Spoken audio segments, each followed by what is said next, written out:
Thank you to everybody for joining the webinar. This is our second webinar of 2018.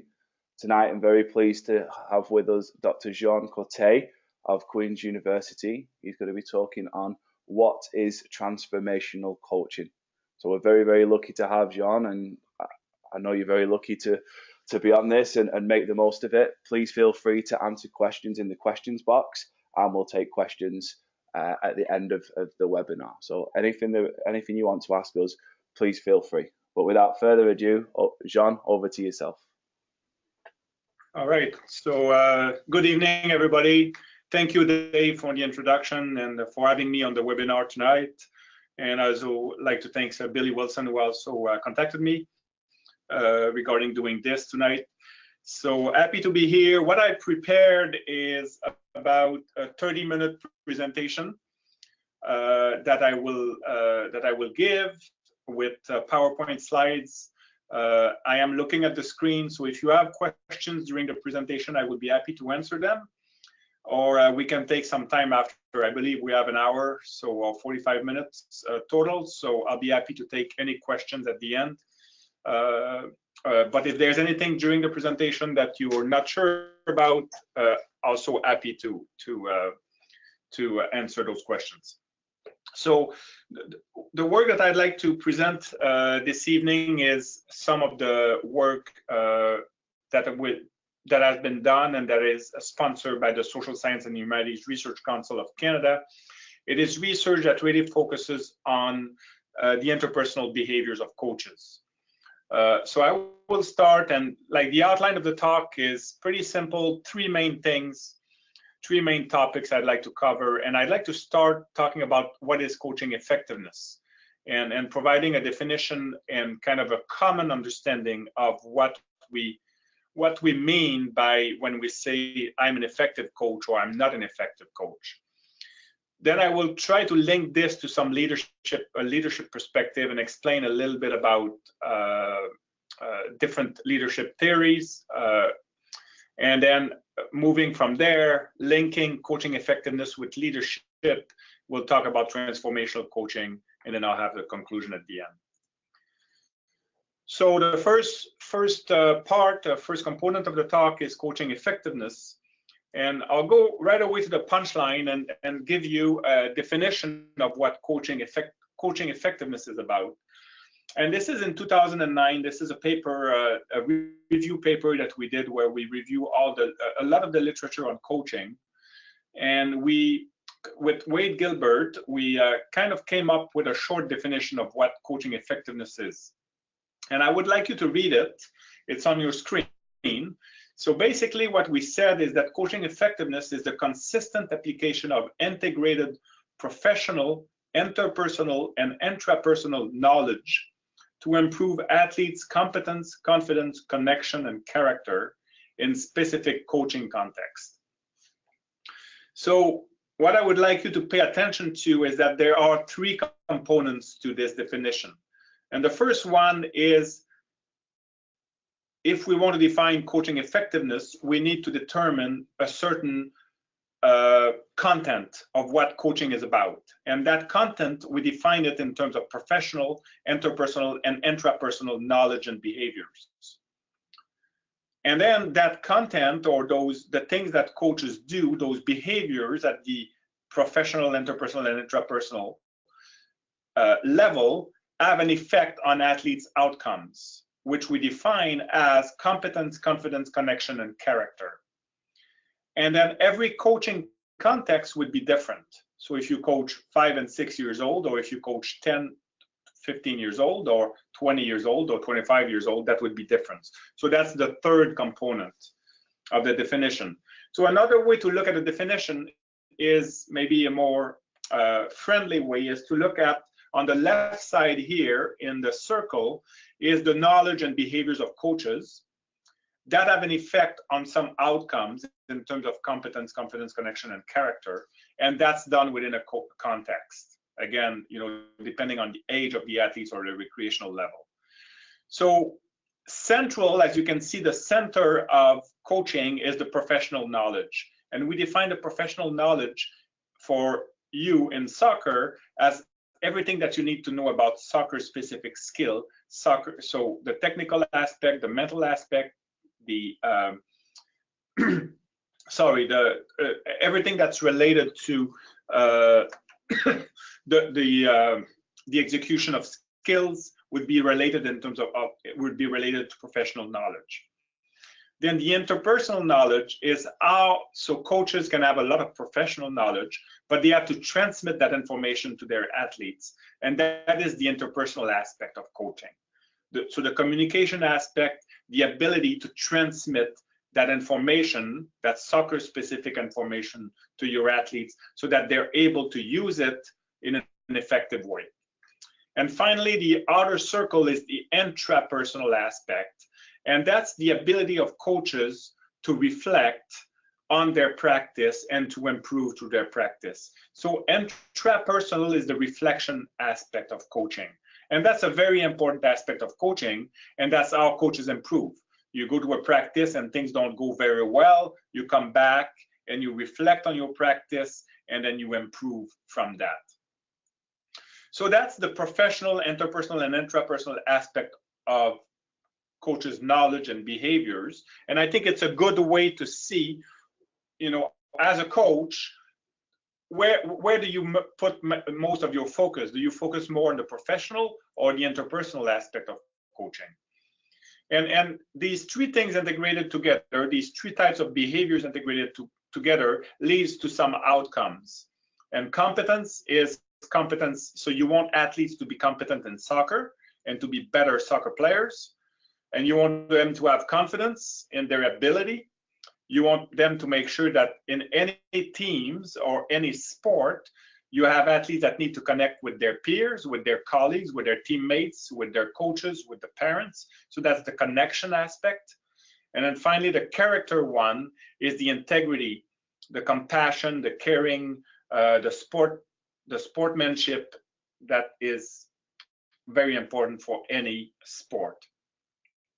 And then the context, again, these will vary according to context. So what we suggested in that definition is that as a coach, the outcomes always remain the same. So it's the Olympic now, and I think probably all of us are watching some of the events. In all level of performance, at the Olympic level, we would want athletes to be competent, confident, connected, and have some character. And with a 5- and 6-year-old in your practice, or 10-year-old, 12-year-old, you also want to have develop competence, connection, and character. The things that will change is the professional, interpersonal, and intrapersonal aspect, knowledge and behaviors of the coach. And that will need to be adapted to different level of performance and different age group. So when we look at coaching effectiveness and we look at that definition, what we realize to a lot of studies we've done recently is that the professional aspect of coaching or behaviors provide the critical foundation for fostering athlete development, but is insufficient for optimal development. That is not an effective coach. Like if we look at, if we compare effective and less effective coaches, very rarely it's at the level of the professional knowledge. But what we've noticed, it's more at the level of the interpersonal knowledge that we see differences. So basically, the statement that is there is that coaching is not just about what coaches do, but it's how they do it. So that is the interpersonal. So you could, and I'm sure some of you know a lot of coaches that have this interpersonal aspect. The professional, they're very good at their sport and they know all the technical aspect of the sport. They know how to teach it, they know, but very, very little interpersonal knowledge. And what we've noticed through the observation studies is that those coaches will not be defined as the most effective. They could be good, they could be doing their job fine, but if you want to excel and be a very effective coach over a long period of time, you need to have those interpersonal behaviors. And I think it's kind of very, we talked about it a lot. I have here this the sweater of the All Blacks, probably one of the best and most successful team of all time. in rugby. And there was an article published on them where they did a case study of the All Blacks. And one of the concluding statement of that paper is that better people make better All Blacks. So really focusing on the players themselves and not necessarily focusing on rugby and makes that team the team that they are. And I think from a coaching perspective, we need to think about this very strongly and think about, okay, what the interpersonal aspect of coaching is a very important aspect, and it doesn't seem to be something that is addressed a lot in coaching courses, coaching clinics, or the type of we talked about soft skills, but what are the soft skills? What is that? What is those interpersonal aspects of coaching and behaviors that are successful? And this is where I would like to go next and try to propose a model or a vocabulary that we can use and stop talking about soft skills, but talking about interpersonal skills and interpersonal behaviors that makes a difference in the development of athletes.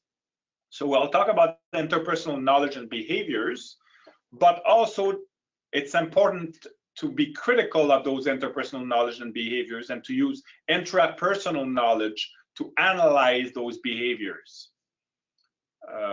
So I will focus on interpersonal coaching behaviors. And I think the best way to look at this is to look some of the work on leadership that has been done. So when you think about the coaching definition, again, now we're talking only about one component, the interpersonal aspect of coaching. And I would like to use a leadership perspective to explain the interpersonal aspect of coaching.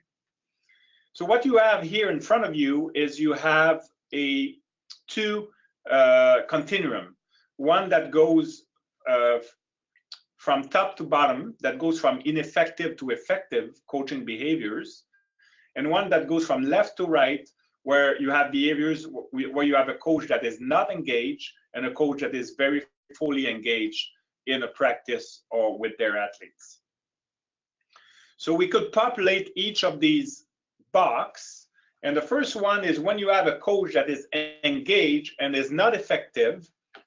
So the best way to describe this would be a toxic leadership. So you would have coaches here that are very engaged but not effective, and the most often what we see here is coaches displaying anger and hostility.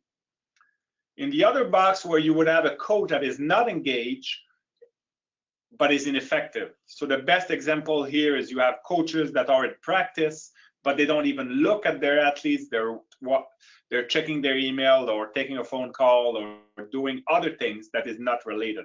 So that's laissez-faire leadership. And then we have coaches that are engaged in the coaching process, but that are not doing very much.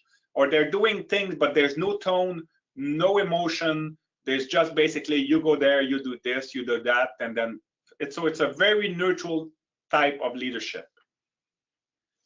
And then you have a more engaged leader or a more engaged coach, and sometimes that could be effective or sometimes not as effective, and that's transactional leadership. And I'll talk a little bit more about it, but when you think about transactional leadership, think about a transaction. So if some of you have kids, I think we all experience that in our life, where we have kids where the kids don't do certain things and we want them to do something. We'll say, well, if you do that, you'll get an ice cream. Or so basically, you promise something in exchange of a behavior that you want to see displayed. So that's a transactional style. And I think the literature is a little bit on the fence on that one, is that in the short term, it could change behaviors and it could make people do certain things. But in the long term, it seems to affect motivation and it's not as effective. And then if you want to be engaged as a coach and be effective, there's the idea of transformational leadership. And I'll explain a little bit more what that is about. So if we go through each one, what is toxic leadership? Well, it's the coach that displays negative attitudes or feeling towards their athletes. And it involves behaviors such as expressing anger and hostility and modeling antisocial behaviors. So we've all seen this, I'm sure. You know, getting impatient with athletes, but what the literature is very strong about in terms of showing that this type of leadership does not seem to lead to positive outcomes in athletes. The neutral coaching, interestingly, this is the type of coaching that we saw a lot in some of our observational study, but it's when coaches are engaged in the mechanics of coaching, but there's not any type of leadership style. So it's done in a very monotonous way, and there's not a lot of emotion involved, and it's very mechanic in terms of style. So transactional leadership, I talked a little bit about it. So it's coaches reinforcing standards and expectation through rewards or punishments. So the use of rewards or punishment is very often used in this style of leadership. So it involves behaviors such as discussing rewards or punishment and giving rewards and punishment for certain behaviors. But also one very important aspect of transactional leadership is the idea of monitoring and rewarding or reacting to players only when they make mistakes. And I think you can think about this in your coaching. Like, do you make an effort to talk to your players on a regular basis, or do you only talk to them when they make mistakes? And I think if you do that, then you would be more of a transactional coach. You don't really pay attention to them unless they do something out of the ordinary. And then finally, the transformational leadership is the process where coaches develop athletes into leader by focusing on athletes' personal assets. So you remember that you have the intrapersonal and interpersonal and professional behaviors leading to those outcomes. So transformational leaders, there seems to be a clear link between that type of leadership and the development of the 4 C's. So what is transformational behavior leadership? It involves behaviors that are designed to empower, inspire, and challenge athletes in order to foster positive outcomes. And it's a big word, transformational leadership, but it involves some very small everyday behaviors that can contribute to transformational changes. And I think we do an exercise when we ask coaches sometime to think about the best coach you ever had. And when we do that type of exercise, what we notice is that coaches usually remember their best coach as being transformational, as showing caring and compassion and behaviors that would fit this. But they were just doing this on a very regular basis, and they were really paying attention to their athletes' life and personal life. So what is transformational leadership? There are 4 dimensions, and again, this is the leadership theory, the transformational leadership theory, and it involves idealized influence, inspirational motivation, intellectual stimulation, and individualized consideration. So this is the essence of transformational leadership, as done and as conceptualized in the business world, in the leadership literature, not in the sport literature. So I'm going to come back to those 4 I, but you know, when I said we're lacking vocabulary, we're lacking words to define what interpersonal behaviors are, well, I would like to suggest that those 4 I should become part of the vocabulary we use when we talk about interpersonal behaviors of coaches.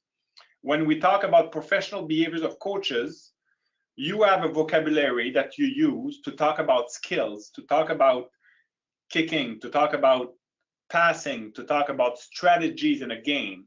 When we talk about interpersonal behaviors of coaches, what I would like to see is for us to adapt words or vocabulary, those 4 I, to say those are those soft skills that we want coaches to acquire and to have.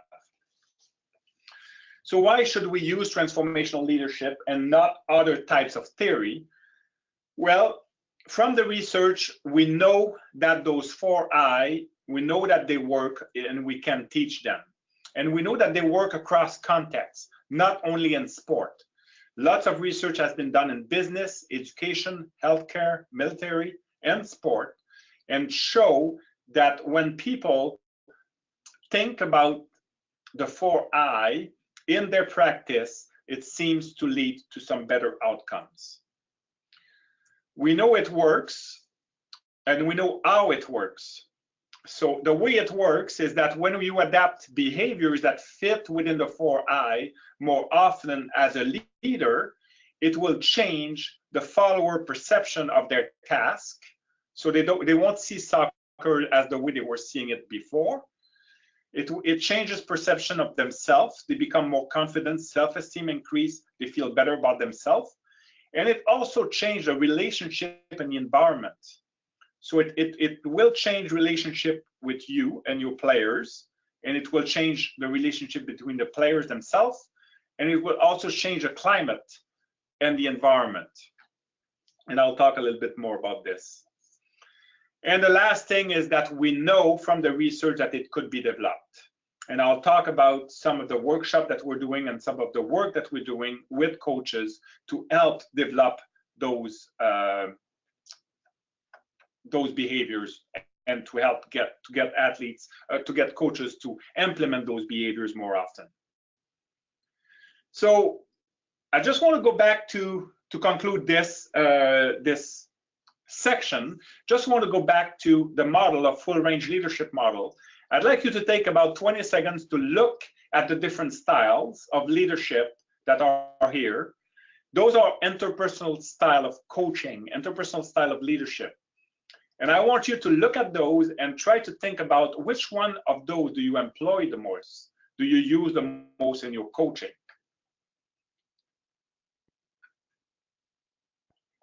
And it's a bit awkward to answer that on a webinar, but I think that reflection is important. And I think you have those slides, or I can make those slides available.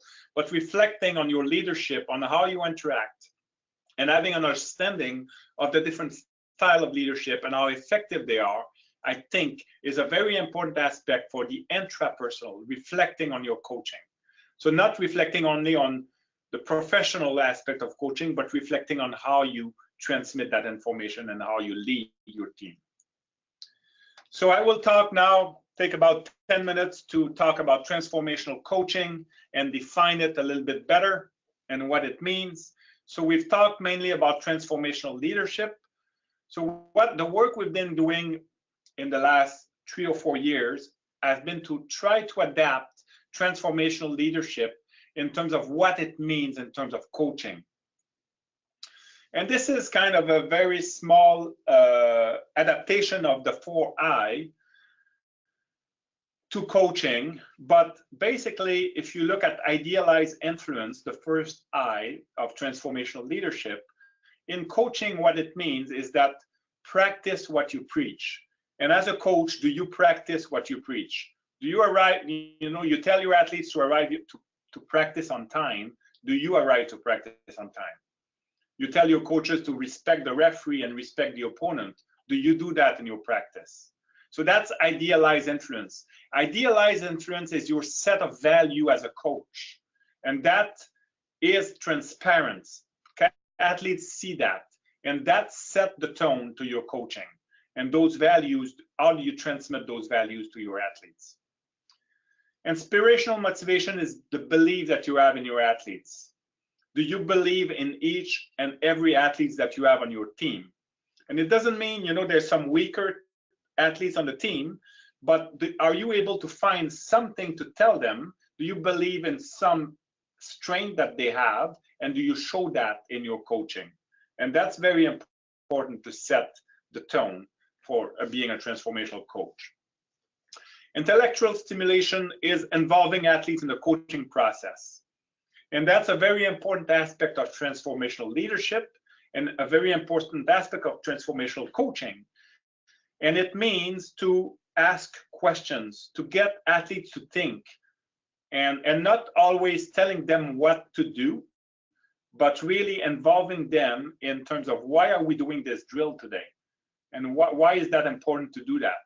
So that's the intellectual stimulation. And the last one is individualized consideration. And I think that is really this idea of a person-centered approach to coaching. So people talk about athlete-centered. We like to think about person-centered, because what person-centered means is that you're focusing on the person, on the strength of the person themselves as an individual, and then as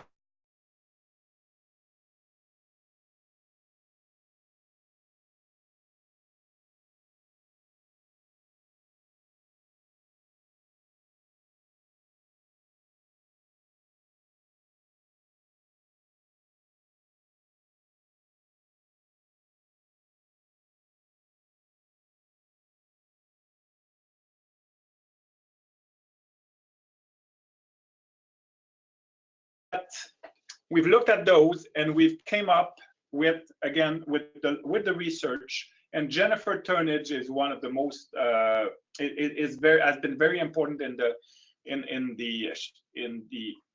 development of those leadership behaviors or transformational coaching behaviors. Jennifer is a postdoctorate student in our lab at Queen's University here.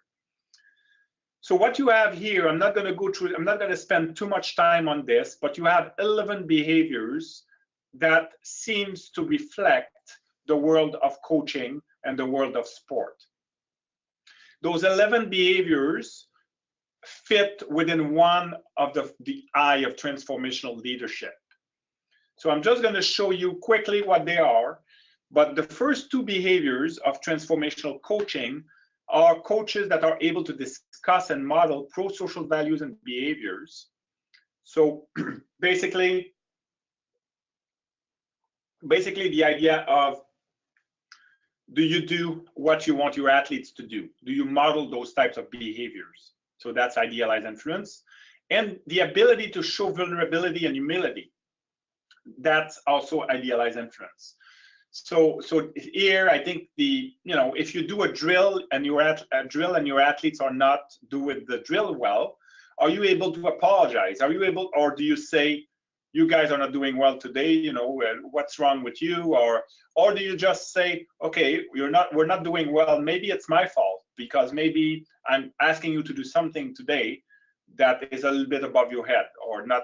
So being able to show, and when you show vulnerability and humility and you discuss pro-social values and behaviors, what it creates is it creates an environment of trust. And that's idealized influence. That's what you want to show. You want your athletes to trust you as a coach. And if you've never made a mistake as a coach, you probably, well, I'm sure that all of you made some mistakes at some point, but being able to acknowledge those mistakes, create that environment of trust. The next four behaviors are under inspirational motivation. So discussing goals and expectation with your athletes and each of your athletes. And I'm sure all of you went to school, play sport before. When you have expectation of certain types of behaviors as an athlete, very often you meet those expectations and you meet those goals. But it's important as a coach that you set those expectations with your athletes. And once these expectations are set and those goals are set, it's important to express some confidence when they reach those expectations and goals. The next two are implementing a collective vision. So we could talk a lot about the importance as a team to have a mission, to have a vision that everybody agrees on. It really is inspirational and motivating. And finally, the last one, the sixth one here, is providing meaningful and challenging tasks and roles. So very often as an athlete, if they don't know why they're participating into an exercise or into a drill or into a type of practice, it's not motivating. And this is where you start losing your athletes. So providing meaning to what you do as a coach in practice and communicating that to your athletes set the tone for a motivational environment or an environment that will be motivating for athletes. The next 7 and 8 behaviors are eliciting athletes' input and sharing decision-making, leadership responsibility, and they're part of this idea of intellectual stimulation. So getting athletes, asking athletes questions, getting them involved in the coaching process, sharing responsibility and decisions. Basically getting athletes to think a little bit, to use their head and to say, okay, why are we doing this? Or we're gonna do a warm up today. What should we do in the warm up and why? And getting them involved in those decisions is important. The last 3 types of behaviors are under individualized consideration. So think of individualized consideration as a person-centered approach. So really focusing on the learning process and not only the outcomes of coaching. Showing interest in athletes' feelings and perspectives, not only in sport, but their feelings and perspectives in terms of how are they doing in school, what's going on in their personal life, with their parents, with their friends, and recognizing accomplishment and contribution, and sometimes just saying thank you to your athletes in terms of, because they always come to practice with a smile on their face, or they're always happy, or they're always, so recognizing contribution beyond soccer and beyond the sport, or just what they're bringing to the team. And that's a very important aspect of this individualized consideration. But to be able to do that, you have to know your athletes at a personal level, and you have to ask questions, and you have to pay attention to those their personal life. So those are the 11 behaviors of transformational coaching that we think should be implemented on a more regular basis. So we went from a very kind of nebulous understanding of interpersonal behaviors to a set of behaviors that we think is a very important, or that more than think, that has been shown to be very important in terms of, if coaches adapt those behaviors more often, they will be more effective. And I would bet that those behaviors make the difference between a very effective and a less effective coach. And again, it's more, it has been shown in a lot of studies that we've done to make the difference between effective and less effective. So what we've done is we've tried to implement, and we would like coaches to implement those behaviors more often. So we've designed and developed a workshop, which is a half a day, but that help coaches to understand the principle of transformational coaching and to help them with strategies for implementing those behaviors more often in their coaching practice. So if you want more information about the workshop, there's nothing hidden there. Everything is in a paper, and I'll be happy to send you. I'll give you an email after when I'm done. You can email me, and then you can have the information about the workshop and the behaviors and how we do this. But I think one very important thing about the workshop is that it is not, and some of you maybe were on the workshop at some point, or I don't know who's attending right now this webinar. But if some of you have done the workshop, everything that we do within the workshop is based on some activities that are there in the workshop to help coaches discuss their interpersonal behaviors and really come up with stories and ways of implementing that in your coaching practice more often. And the table that you see here is very busy, but there's on the left side, there's the component of the workshop, and it's all based on behavior change theories. So basically, or in technique.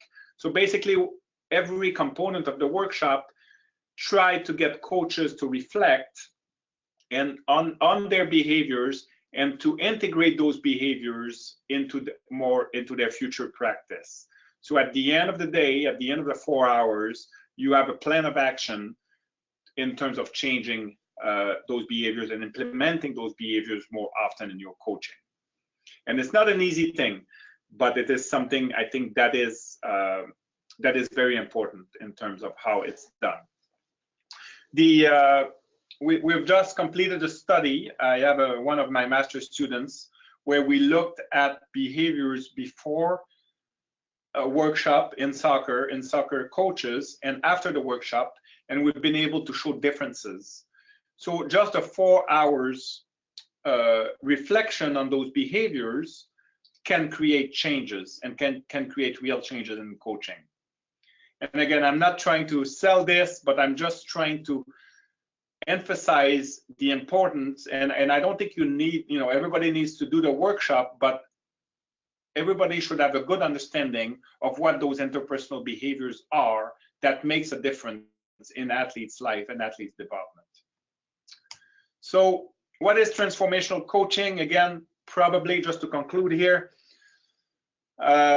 maybe the easiest way to remember what transformational coaching is about is practice what you preach, believe in your athletes, involve athletes in the coaching process, and treat them as people first and as athletes second. And then you'll see that if you are able to integrate those types of characteristics in your coaching more often, then you're focusing on interpersonal behaviors, and you're focusing also, you're helping to develop better people and better athletes. So if we go a step a little bit deeper, so you have the 4I of transformational leadership, and you have those 11 behaviors that have been found in the coaching as being related to the 4I of transformational leadership. And we also have a way to assess, and I think that's, if you're able to get those 11 behaviors on your radar and try to think about implementing them more in your coaching, we have a way of assessing the tone and the leadership style of coaches. And it's through this instrument, the class. And again, I'd be happy to send you that assessment system or that observation system. But most of the research on coaching that has been done assess coaches in terms of how much time do you spend in instruction, give feedback, provide positive feedback, negative feedback. So that's the professional aspect of coaching. But what we have here is a system that allows us to look at the interpersonal aspect of coaching by measuring different style of leadership and different style of behaviors. So what is transformational coaching? I guess to make it in a very simple way, the key consideration that you need to think about when you think about the interpersonal aspect of coaching and transformational coaching, you can ask yourself, is what I'm about to do likely to help my athletes to feel more competent, to feel more confident, to develop stronger connections, and to build their character? So as a coach, when you do certain things, when you display behaviors, when you ask your athletes to do something, what is the outcome that you want to achieve? And is the behaviors consistent with that outcome? So I thank you. It took about 5 minutes more than I was expecting, but I'd be happy to answer any questions through, I'm not sure if it's through the question box on the screen or orally, or you can email me or find me on Twitter also. But I'd be so if you want articles or anything else about what I presented today, I'd be happy to answer by email, or we have some time right now. John, thank you very, very much for that. If anything, I think it just makes us as coaches reflect on our own practices. I've got some questions which will coming in, and please encourage people as you're listening to, this is your opportunity to ask questions, and I can put them to Jean. But one of the things I found interesting personally was you emphasized on the coaches thanking the athletes rather than the other way around. Obviously, building that connection is important. Can you kind of elaborate on why that's so important? Yeah, so So thanking the athletes was under, trying to think under which behaviors exactly that it was. I think that was it was under individualized consideration. Individualized consideration, yes, yes. Recognizing accomplishment and contribution.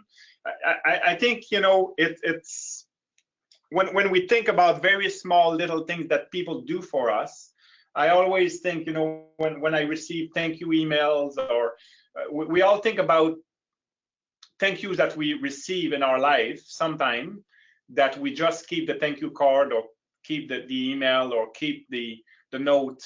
And when it's given from someone that we admire, it is very significant. So I think, it established that relationship. It established a close relationship with a person. And to me, it's a very small thing, but when athletes do something right, you're basically reinforcing a positive behaviors, and you want that behavior to be repeated. So just a very small thank you can make a very big difference. Yeah, for sure. I think that's great. I think that's something that goes a long way. Normally, traditionally, the players would thank the coach for putting on a session, but thanking them for their effort, the work rate throughout the session, or their application, like you said, I think would go a long way. We've had a question from Paolo, and first of all, he was touching really early on, asking about almost to what extent should coaches consider the athlete's personal life to be a good coach, or how far would you go with that? I know you talked before about getting to know the person, but to what extent would you advise coaches to go with this?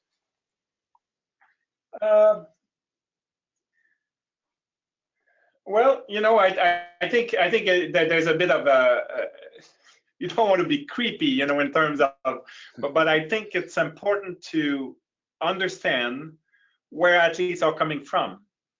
Understand their family situation, understand their school situation, their relationship, if they're struggling in some part of and it's not, understanding that doesn't mean that you have to ask questions but athletes should feel confident to be able to when they have an issue and to talk to you about these things. So I think it's starting slow and starting, at a very broad level but getting to know athletes, and when athletes start to open up, then you'll see if you want to go a little bit further and be a bit more, ask a little bit more about sensitive things. But I think, one of the coaches that we've observed, a swimming coach, she had some very, very, she was seen as a figure model in a lot of her athletes, and they were talking a lot about deep stuff and pretty personal things. But I think it's something that is built over time, and starting with some broad understanding of their life, and then go a little bit deeper if you see that they want to go deeper. Yeah, for sure. I think, again, Paulo asked another question about reflecting on practices and game days, and I picked up on something you said about how you observe coaches, and at the end of towards the end of the presentation, you basically spoke about key considerations and asking about any behavior. Is what I'm about to do likely to help my athlete? So I know previously, and knowing the program, you've talked about, or you've actually acted on, filming coaches. Is that something, again, you'd recommend? Yes. If coaches are looking at their own performance, and is that something that you'd maybe recommend? Yes, I think all the literature on coaching show that this is the best way for learning, is reflection. You guys are in a webinar right now. This is probably not the most, maybe you'll get one or two things, but if you don't reflect on what we've talked about tonight, and if you don't think about how am I going to implement this in my coaching now, so it's all based on reflection. We're submitted to so much information these days. There's so much out there. and it doesn't have to be transformational coaching. It could be emotional intelligence, or it could be, but do you have a framework as a coach that allows you that reflection, that allows you to think about what you're doing and use that framework? And again, it doesn't have to be this, but I think that is a good one. And it's, for all the reasons that I highlighted in the presentation, it's, but do you have a way of reflecting, of thinking about your practice? And in any field, that is how people get better at what they're doing. So I cannot just, I think it's the intrapersonal aspect is so important. No, it's really, really good advice. I'm not sure. I know coaches like to film the games, film the players' performance, and reflect on that. But again, if a camera was placed on the coach as well, it'd be really good for them to reflect and maybe see in key moments if decisions don't quite go the way. You talked about practicing what you preach. It'd be interesting for coaches to see how their body language reflects moments in the game, maybe mistakes from players or match officials. I think that'd be very, very useful, and like I said, for coaches to reflect on.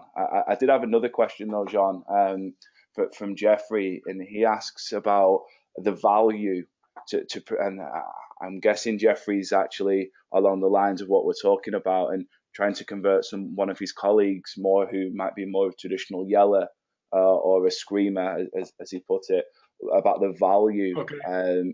If you're a transformational coach, what's the value and the difference? And could you really talk more about, obviously the value to transformational coaching is there to see from tonight, but could you talk more about the importance of retention of the athletes?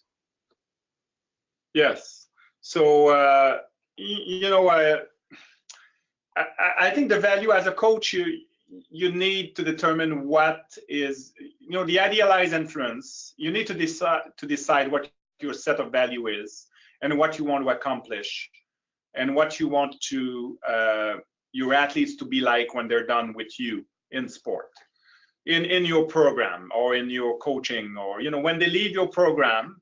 Do you want them to be just an elite good soccer player, or do you want them to keep playing soccer for a long time and to be successful in life and have have a good understanding of other people? And so I think that's where it starts. And if you feel that your role as a coach is more than developing soccer skill, then you need to say, okay, what do I do on a daily basis to develop those personal assets, those connection, that competence, that character that is so valuable for athletes to have as a soccer player, but also as a person. What do I do as a coach? And I think this is what I think that's the first question, and that's the first thing. And then once you say, okay, well, I care about the person and I want to develop good people, then I think this is where the information I presented today becomes very relevant. But if as a coach you don't care about that, and all you care about is getting somebody on the national team, then maybe it's another style of coaching. But I don't think that, the problem is that it's not a paradox. They're not conflictual. You could be a transformational coach and develop professional elite level athletes. Yeah. Again, I think just on that, from what I've picked up from tonight and from past experiences, is that obviously to develop players, you need to retain them. And if we're not acting in the way that you're mentioning tonight, that the chances of retaining players to come back get smaller and smaller, and we can't develop players who are no longer playing the sport or participating. So I think it's really helpful in terms of helping coaches reflect and look. And just to kind of add on to this, Jack's had a question. This is more along the lines of intellectual stimulation, and he said, well, what do you think would be the best way to help your athletes understand that you're on a joint journey of development and that you don't have all the answers of a coach? How would you advise coaches to do that? The intellectual stimulation, huh? Well, I think to me, the more you can involve your athletes in the decision making that you're taking, and I don't know what age Jack coaches, what age group. I think it would be very different. It would look very different for different age group. If you have 7 and 8 year old, or if you have 10 or 12, the way that the understanding that they have or of the sport.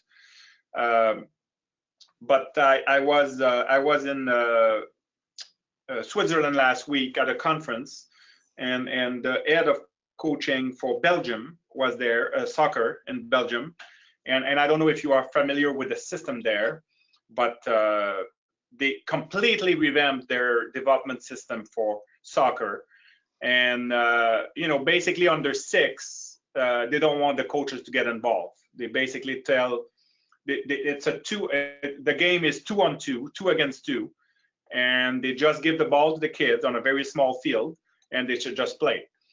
But that, to me, that's intellectual stimulation too. You're basically creating an environment where athletes have to make decisions, but it's going to look very different where you're 9 and 10 years old. And then one of the things that he suggested, he also that person, it was Chris Vender Hagen, also coaches the women's national team, and I don't know how common that is in soccer, but he was talking about the field, the corner kick, how he let athletes decide who's going to do it and how they're going to do it. So that's intellectual stimulation too. So basically, he doesn't intervene as a coach. He just says, you guys decide, and then you kind of. And I don't know how that apply. And my knowledge of soccer is not that great in terms of, is this a good thing or not? But to me, that's intellectual stimulation, is getting the athletes involved in the coaching process. And if you think about when you're coaching, you're developing athletes, but you're also developing future coaches. Those are your athletes that are in front of you. They are going to be the coach in the future. They're the one, So what do you do to give them those skills to where they can start thinking themselves about what are the drills, what are the things that I need to do to improve? Yeah, for sure. And I actually feel what you're saying there is it's more about creating the environment. Like you talked before about practicing what you preach. And if a coach wasn't sure and a player asked a question and they didn't have all the answers or they weren't sure, I think players would appreciate a level of vulnerability to say, I'm not sure, or what do you think about that? And again, giving them the ownership and really helping them out in terms of understanding that. I think that would help at any age. And then very quickly, like you talked about, getting them involved and giving the why behind the process, then they're more likely to buy into the philosophy or the game plan or whatever it is they're trying to do. For sure, yeah. So no, again, John, I really appreciate the time and just keeping my eye out now for any more questions. But again, making reference to your time, we know you're very, very busy, so we really do appreciate your time tonight. I'm just checking. I don't think I see any more questions, so we'll look to wrap that up. John, are there any final comments or messages you'd like to send to the people watching tonight?